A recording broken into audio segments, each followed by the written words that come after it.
Hey, everybody, welcome back to Taboo Talk with Sarah, the podcast that breaks the silence, fosters hope, and talks about the tough stuff so you never feel alone. If you're new here, I'm your host, Sarah Jordan Ross. I'm a wife, a mum, a wellness coach, and I've spent the last 25 years in the trenches of real, honest conversations. Not the highlight reel, but the heart of it. The stories that crack us open, stretch us, and slowly bring us home to ourselves. And here on Taboo Talk, we explore the raw, messy, and deeply human experiences we often carry all alone. And today's guest, Lena Winslow, is someone whose integrative and holistic approach to health and healing resonates with my own journey. She's an integrative health coach, a board-certified wellness coach. She also has a background in medicine, in both conventional and complementary therapies, and she combines her clinical training with soul-led understanding of what true healing really means and what it takes to get there. We first connected through Debbie Prediger. I saw an interview that Debbie had done with Lena and said, I need to talk to her, and I am so excited that she's here with me today. So, Lena, welcome. It's so great to have you here. Thank you so much for having me, Sarah. I'm honored to be here and to share my story in hopes that it can resonate and help somebody else. This is what I'm here for. Well, let's start at the beginning of the story. So, what was going on with you when you were right in the thick of it all and realized that something had to change? So I often tell people about my stubbornness. I'm a little bit of a stubborn lady. So It's a good thing to be. yeah, well, yes, in more ways than one. And my jolt into something had to change. I so wish I could tell you that I had an epiphany and my smart brain and my beautiful heart came up with it all on their own without any input from outside. But no, I had to get gobsmacked with a really tough diagnosis of cancer.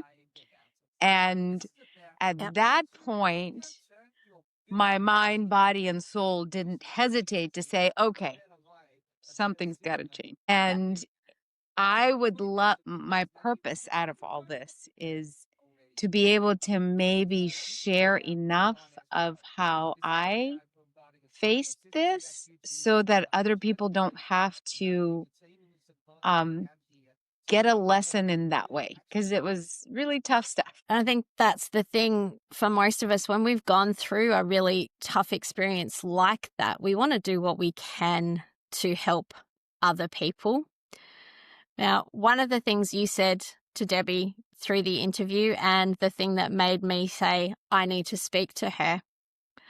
I cared for my mum through a cancer journey. Unfortunately, we did lose her. But in your interview, you said you discovered that you needed a fearless oncologist. And I would really love if you could unpack for us exactly what you meant by that and why it's so important to have one of them on your team, but also that team around you. Yeah. That turn just came to me one day, and my mother was would you say quadruple board certified physician, because she had 4 different specialties she was treating patients in. And she had a cancer diagnosis that we also, she did not survive. And when I was faced with my own, at the age of 38, I actually went back to find the oncologist that treated my mother 20 years prior. And she embodied what that means to me, because when I walked into that room, she wasn't practicing oncology. She was in the field of genetics. And I found her, and she made room for me in the schedule. And she looked at me with strength and compassion, both. in her eyes, she told me this one phrase that will always stay with me. And it was, Lena, your mother's story is not your story. You get to walk your own. And what I could see in this woman, who is a physician who treated countless cancer patients, is that she wasn't afraid for me. In fact, Yeah. she wasn't afraid. And at that place where I realized that when someone's afraid of me, they have this tendency to place pity in a situation, pity for the patient, pity for what they have to go through and what they think it's going to be like. And when someone thinks that in my direction, personally, I feel like it zaps away it makes me feel like they don't believe in me. And when that happens, it's really hard to put one foot in front of the other, especially in a situation like cancer. So a fearless oncologist knows their craft.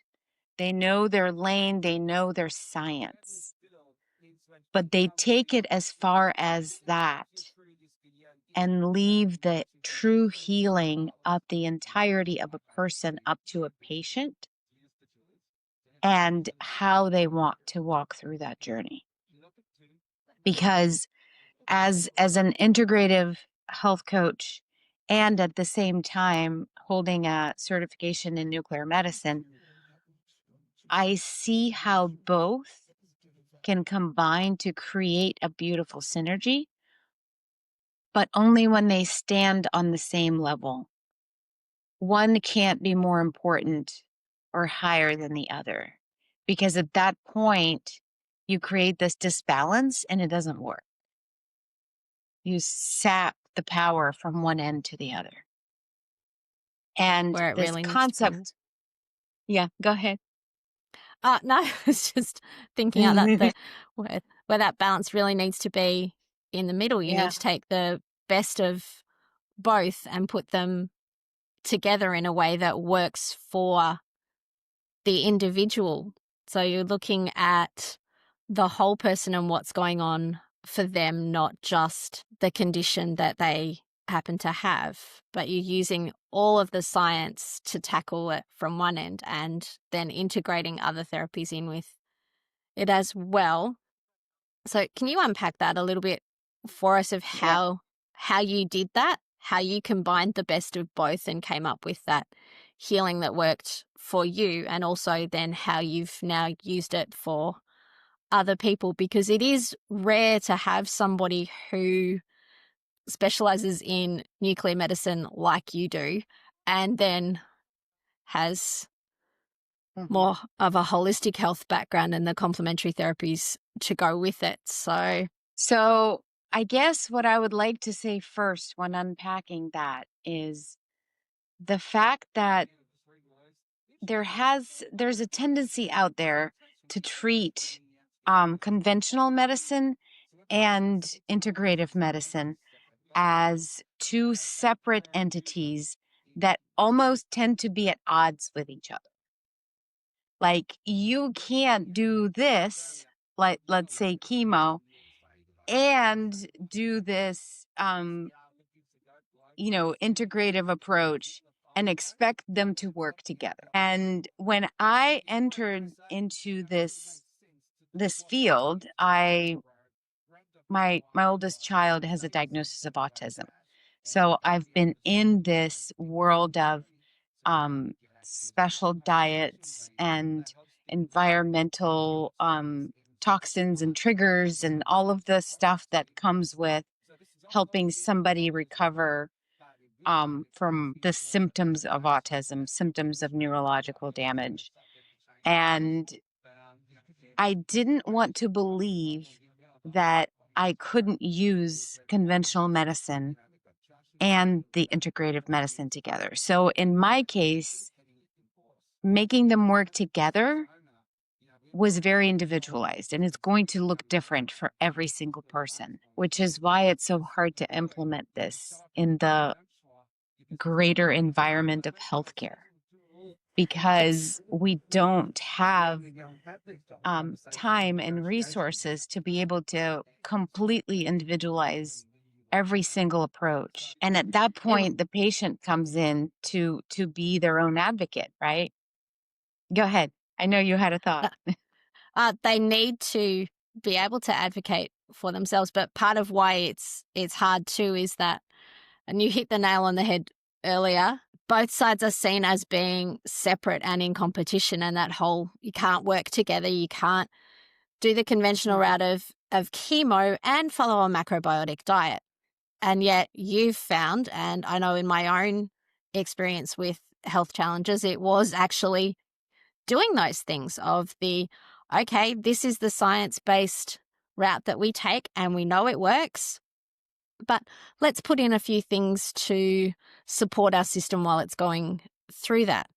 And thankfully, the approach, it has changed and it is changing, much more open to integrative practices now than were at one time in history. I know about 20 years ago, I heard of oncologists who would refuse to treat people who were trying the alternate route, which I hate that term because it's not. They're not alternatives. They are complements to, and they work better when they're worked that way.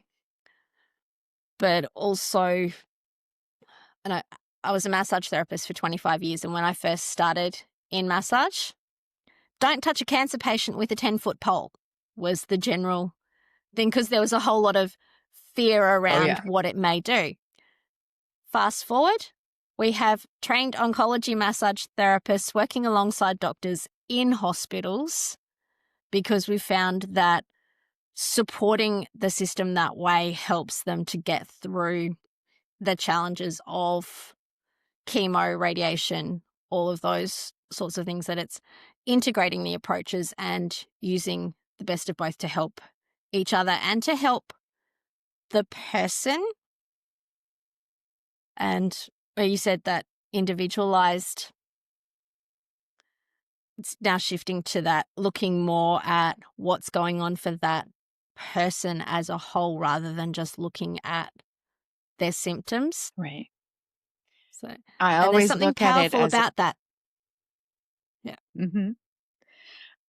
I've always looked at it as a three-legged stool: your mind, your body, and your soul. And when you enter into something like a cancer diagnosis, you just want your body to be whole for whatever this is that you think that is, invading your life, invading your space, your cells.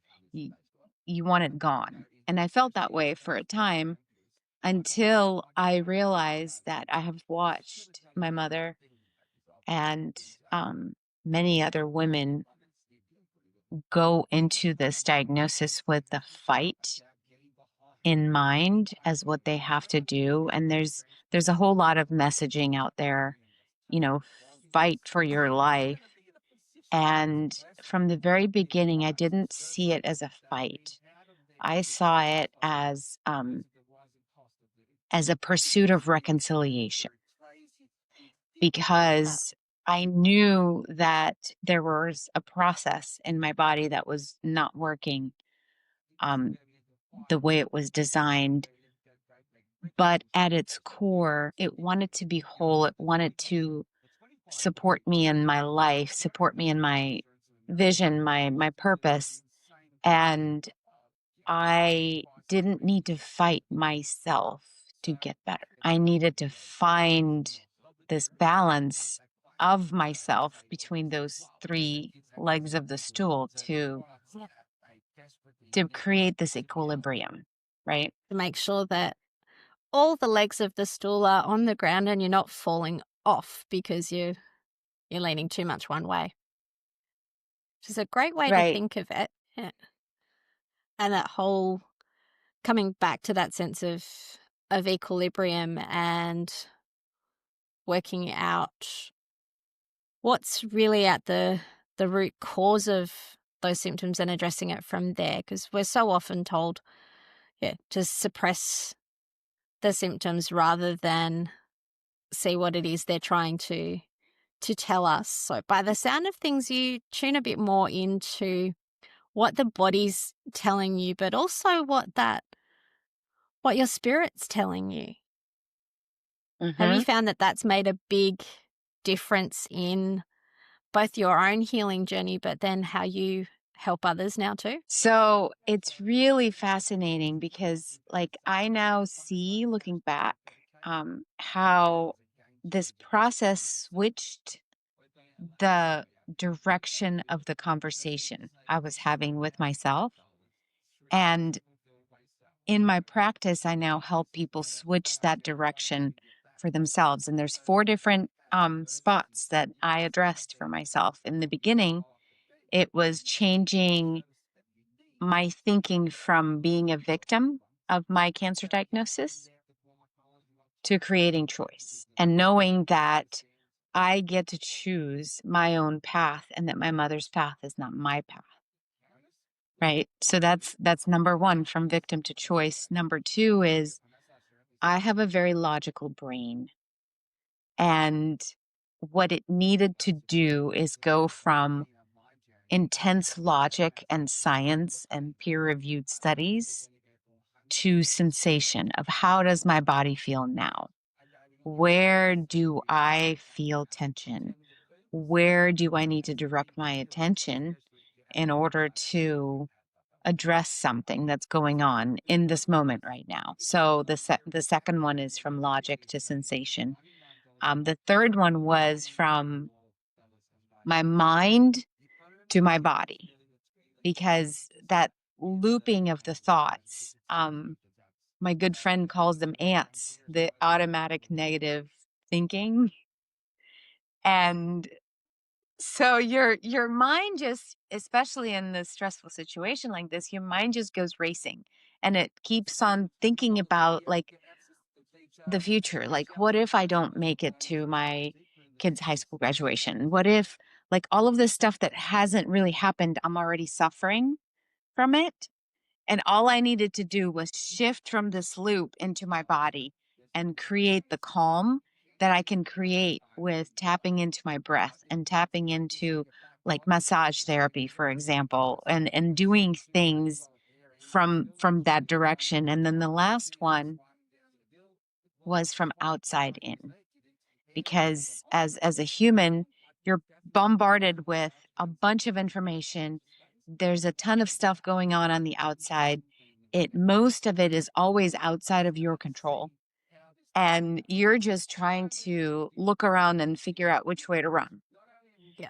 And shifting that conversation inward and tapping back into that choice of, how do I want to deal with this right now? What is this teaching me in the moment? What am I looking at, um, for my future, for my actions that align with what I want to do from the inside out? And getting into that space when you're in that nervous system completely dysregulated, so much information coming at you from everywhere can be really tricky. So, if you were talking to someone who was feeling really stuck or discouraged in their health journey, what would you want them to know? I think if I had to pick one phrase that I would want to say is, anything is possible. And many big things start with the belief that it's possible. And it doesn't have to be the great big thing that you think about when you think of possibilities. It can be a small little thing. Like, it is possible for me to get out of bed, put on clean clothes. It is possible for me then to go for a walk. And to And celebrate those little things. yes, yes. So out of possibility comes probability. And then whatever it is that you're working towards becomes inevitable because you're continuing to work towards it. So that's the very first step. If you're stuck, think of what is possible for you right now, for just a small tiny step next. Because it's true, the journey of 1,000 miles begins with one single step, is just making that, what can I do right this minute in that moment? And sometimes that helps us if we are really stressed and anxious, because a lot of the time it's the future thoughts, or we get stuck in that was somebody else's experience, so it's going to be the same for me. Like for you and I who've watched our mothers go through cancer and knowing what it was like for them, you get sort of stuck in that, oh, is the pattern going to continue? But we all have that choice of where we can change that, as that very wise oncologist said to you, your mum's story doesn't have to be your story. Right. So you've Yeah. gathered lots I of amazing wisdom along the way. have. I was given that so that I could do something with it. I think that's the whole big point. And I was talking to a cancer patient this week, and as an integrative health coach, and I'm sure for you this is not news at all, I mentioned something about thanking your anxiety before you let it go. And she said, I never thought about thanking my anxiety because it's just such a nuisance. It's always in the way of doing something, preventing me from doing something I want to do.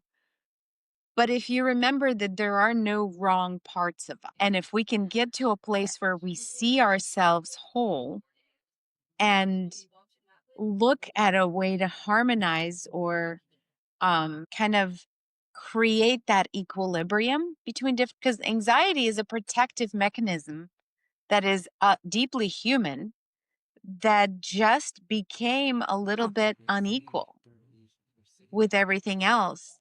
And looking at ourselves as whole and working on kind of making those bits work together, letting go some of those because they may not serve us right now, with gratitude, is really a beautiful thing to do. Yes.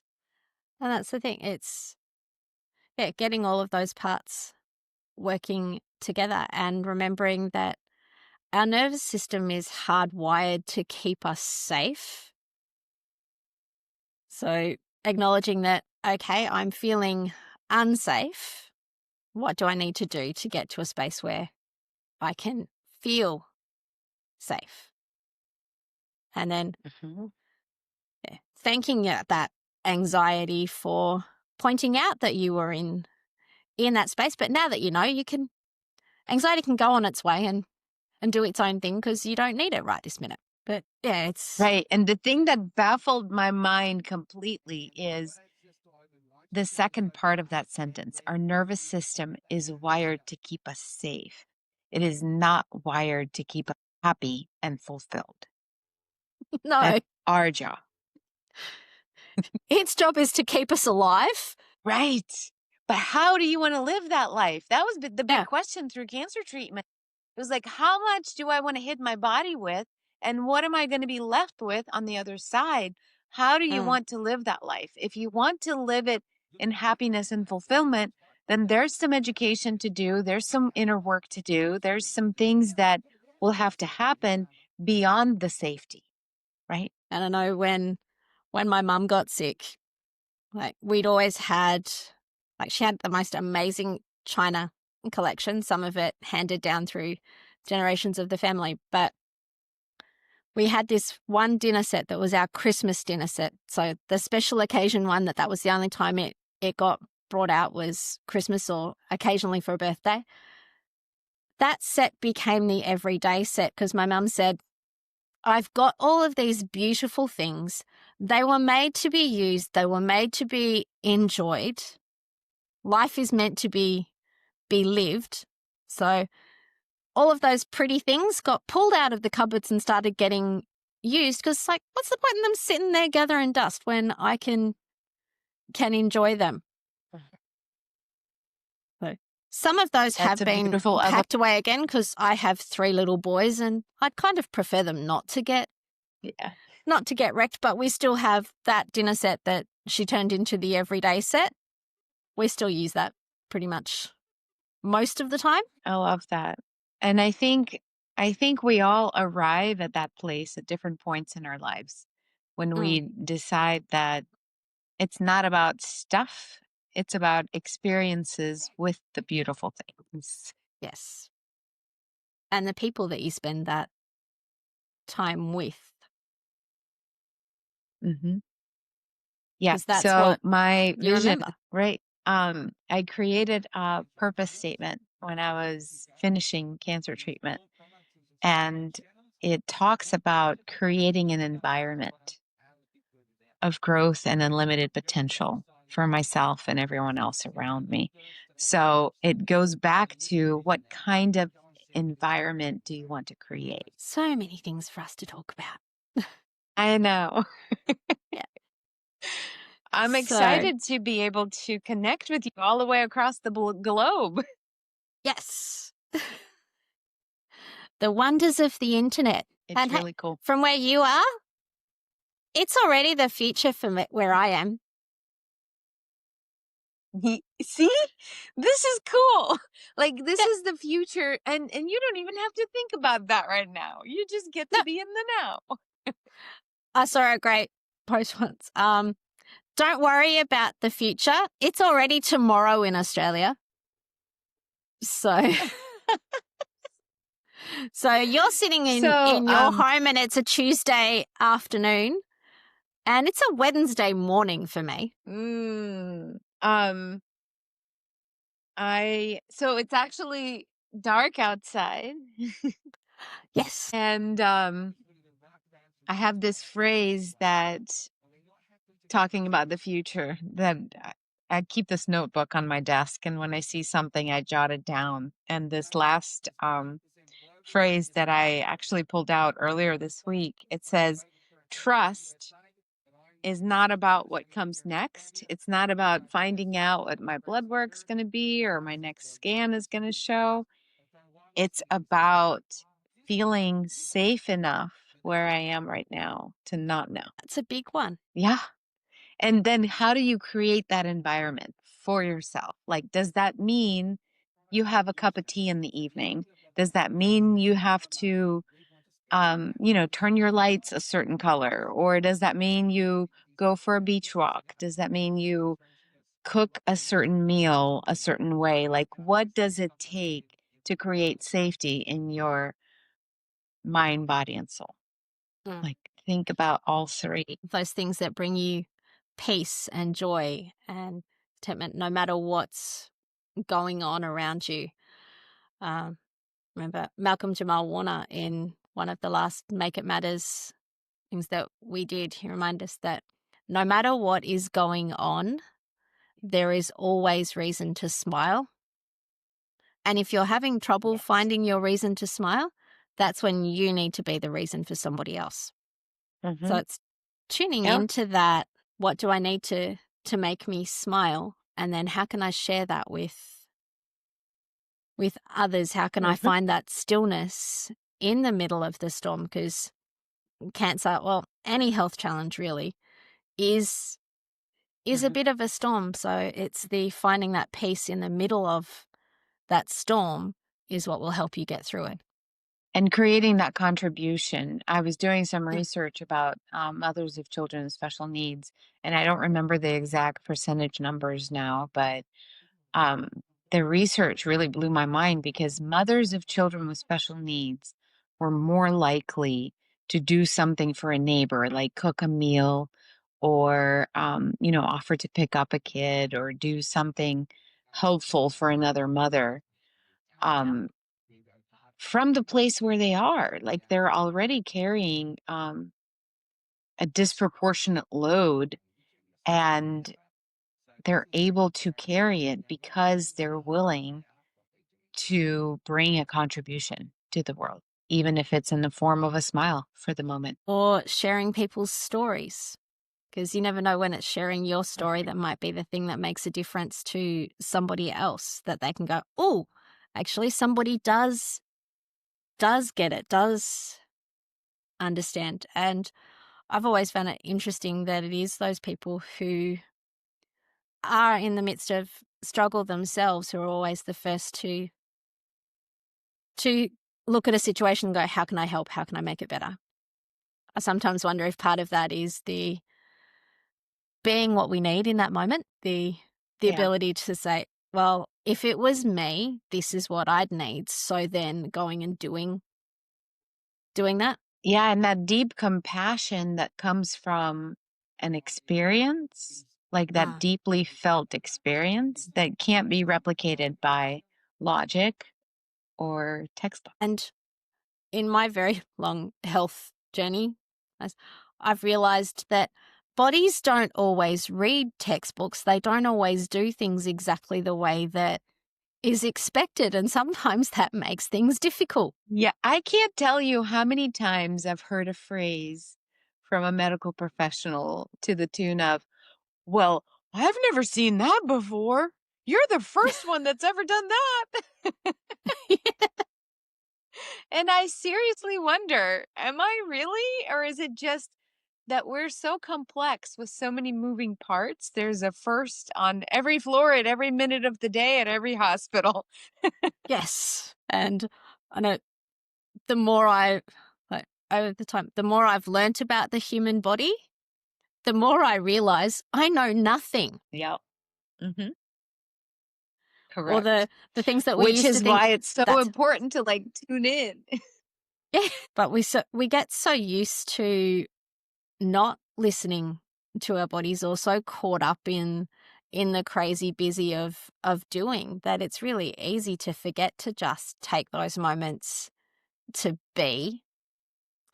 Now, in your journey, did you find that, like you've already mentioned, like creating that environment and taking that time, how much of a difference do you think doing that and taking that time for yourself and really tuning in and listening to what was going on in your body made? Mm. So I was running a very, very fast paced life when I was stopped with this diagnosis. And almost overnight, it felt like somebody just pulled a plug from a bathtub and all of my activities came spiraling out and drained out of my day. Yep. And in that moment, I was left with an empty calendar and this realization that I really have to start somewhere and listen to myself. And the tough part there is, as a medical professional, I'm very much based in science. So I wanted all of the answers to be based in logic. And in that moment, they were not serving me. And it was really tough because it felt like taking responsibility for something I had no idea how to do. And I just took it day by day and allowed myself time to learn. And then the beautiful thing on the flip side, when the treatments were over and I started contemplating how to fill my day back up, I became a very different chooser. I literally did not say yes to anything unless it was an absolute heck yes for me. And even Yeah. if in the beginning I didn't have a full day, like there were gaps in my schedule and I could have done this, that, and the other, I left those spaces blank because they were waiting for their heck yes. And that's how I rebuilt my life. So now it's filled with my absolute yeses. And I got to be really good at discerning what is a not right now, what is doesn't fit into my tapestry for the day. It doesn't mean it's a bad project. It doesn't mean that there's no room for it later, but it's just a not right now. And that became kind of like my guiding light where I tune in and I see um, what is the thing for me to do. And it's very individual. It's very mine. And it's pretty cool. It's very cool. I like that. the white spaces in the calendar waiting for their heck yeah before they're filled up, which is a really good thing, and that you rebuilt your life one heck yeah at a time, which is pretty cool. So, what's lighting you up the most right now? Oh my goodness. So I also have 3 children, and they're all in different places in their schooling and age. And I still have my youngest is still homeschooling, so I do that. I also have a practice where I present different health topics to different places in the community, and my coaching practice. And I'm also a writer. So my favorite thing to do is write and travel. So the project that I have materializing right now is Stubborn Grace series part 2. My part 1 was written for women going through cancer, and that was Stubborn Grace. I want to show you. Yeah, go for it. Did you see the? So this is my my friend's artwork, and Stubborn Grace is a book and a journal that talks you through the process of finding that equilibrium for your stool. The second one is going to be for mothers of children with special needs. So that's what I'm working on right now. That's what's lighting me up. That's what's driving me. I don't have a release date yet, but it's coming. When you do, let me know, because I need that book. Oh, Because my it's so oldest was exciting. diagnosed with MS about a year ago, and my youngest has ADHD. And part of why I started the podcast too was as a massage therapist talking to other mums of extra needs kids. Because a couple of them said, we don't like the term special needs because every kid is special and needs special things, but a few of them just need a little extra love, a little extra attention, a little extra care. So, but Yeah. yeah, it's like parenting's a tough gig anyway, but when you have those Whew. extra needs, it just adds a whole nother level of being a tough gig. So, yeah, I would Sometimes I definitely use love the to read word your book. complex. Sorry, what was that? I will definitely let you know. I said sometimes I use the term complex needs. That's a good one too. Just a little extra complexity in there. And I will put But links in in the essence, show I notes want too to. for. Oh, sorry. Sorry. Yeah. Just going to say, I'll put links in the show In notes too essence, what I for where wanted to people can get say your book. about, yeah, that would be amazing. What I wanted to say about language, language is a very powerful thing, and it is right to be very picky about the words we use to describe ourselves and our situation. And it is important to make sure that they resonate with the truth of what you would like to see and who you are and how you see your life. Final question that I ask everybody who comes on the show. What's the conversation you feel we should be having, but we're not? As a global society? What's that thing that needs to get talked about that isn't being spoken about? I think it's starting, and it's in the beginning stages of really bringing to light how important it is to really recognize and tune in to your individual purpose as a human here on earth, because we have spent so many decades, hundreds of years making things industrialized, creating these rigid schemes and tables and the way things should go, almost like a factory, right? And at this point, what we need to talk about is how important it is for us to create that space for each person to have the ability to give the gift that they came here to give. Because if we can do that, then imagine the world that we would create. Imagine how things would be where if each of us took our gifts, our talents, our abilities, and used them to its full potential. How amazing would the world look if we were all filling that purpose that we were put here for? That each one of us has something that only we can do in the way that only we can do it. So, yes. Yes. Just because things have been done a certain way forever doesn't mean that that's how they need to stay. And Right. some of And us don't fit. To me, that's the most important thing.